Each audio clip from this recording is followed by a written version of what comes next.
Hey guys, this is a quick video that explains more about the blog, which is interval-based cardio. Now, um, basically, what you see here is why we're doing this blog. Burn more calories in less time doing interval-based or interval training.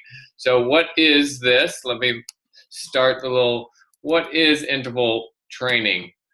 It's a type of training that involves a series of low to high intensity exercise workouts interspersed with rest or relief periods.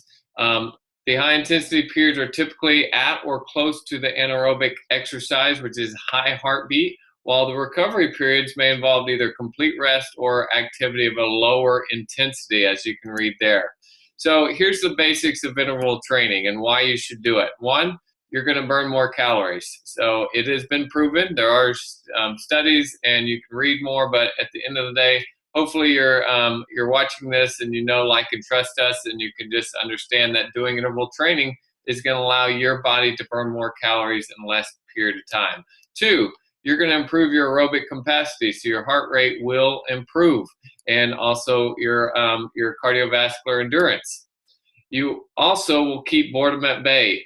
As you can see on the blog post, there's at least 9-10 different interval training based exercise and workouts that we're giving you. So every time you don't do the exact same thing that you're normally used to doing. So it's also great. You don't have to have special equipment, so you don't necessarily have to go to the gym and use different cardio or interval based cardio equipment and stuff. You can do this at either your own house, your own apartment, or outside with nature. So your body has to work harder because it's having to adapt, or, as you can see, burn more calories to the changes you're doing, which is why essentially when you do interval training, you're burning more calories and throughout less periods. So here's an example of doing normal calories. So try going for a walk. A lot of folks are just getting started. That's the first thing to do. Just go for 15 minutes, 7 days in a row. So this is normal cardio. Most people can do this, no problem. After days 3 or 4, it should start getting a lot easier to do that 15 minutes just walking. Staying the same pace, you can see the picture here. C is really what your heart rate does for 15 minutes. Now, the first few days, it may go a little higher, but at the end of the day, for 15 minutes, and even if you jogged a little bit, your body, though, starts getting used to that same motion, and your heart starts to get used to it. So essentially, your heart rate's going to be a C. Now, changing to interval-based cardio. So changing your cardio sessions to doing different interval-based. So this is an example with that.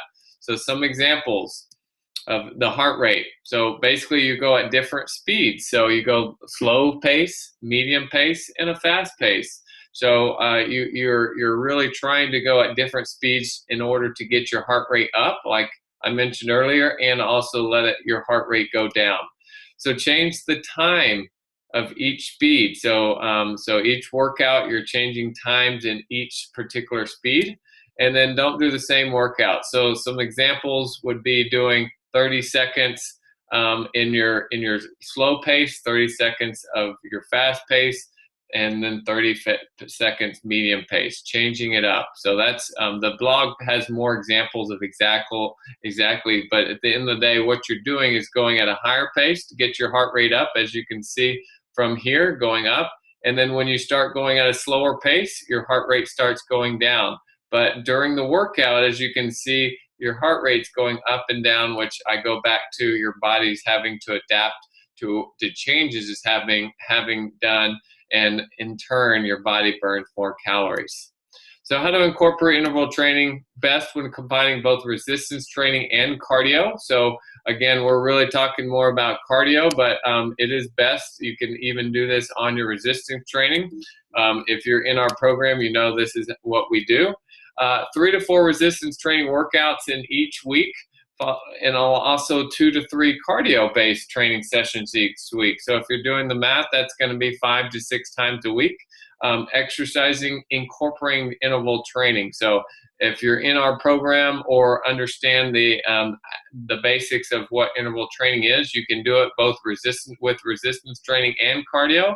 And that's what I'm saying on here. It's like we're encouraging you to change up your workout so you are doing this. And then also you can combine the resistance training and cardio together. So if you're in our program, you know that we do this at each of the fitness sessions. We incorporate some of the cardio in with the resistance training to get your heart rate up and go down, and incorporate the interval training, go at different various speeds and times. So that is it in a nutshell. All the blog has more information as far as different interval training workouts and that you can incorporate. The big thing is you're always changing it up, so your body's never getting used to it, which in turn your body's having to adapt to the changes, and it burns more calories to do so. That is it. Have a great one, and we'll see you soon.